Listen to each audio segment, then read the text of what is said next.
नमस्कार मैत्रिणींनो, आपण आज मुरमुऱ्याचा सुशिला करणार आहोत। सुशिला हा प्रकार, त्यासाठी आपल्याला मुरमुरे भिजवून घ्यावं लागेल 5 मिनिटं।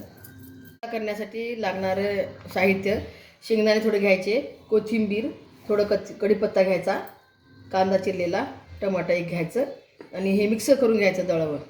भिजल्यानंतर थोडेच होतात, त्यासाठी जास्त घ्यावं लागेल। हे 3 माणसासाठी आहे। 3 चमच तेल टाकायचं कढईने,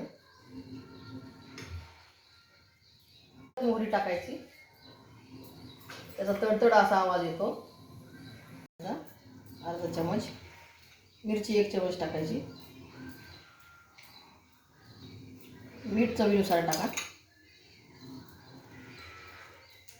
कांदे टाकायचे अगोदर,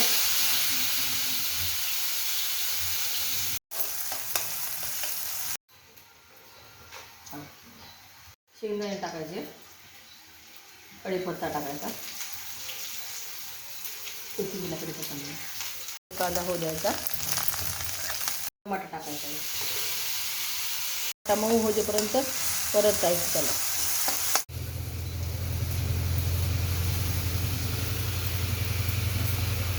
करून कालवायचं याला एकसारखं।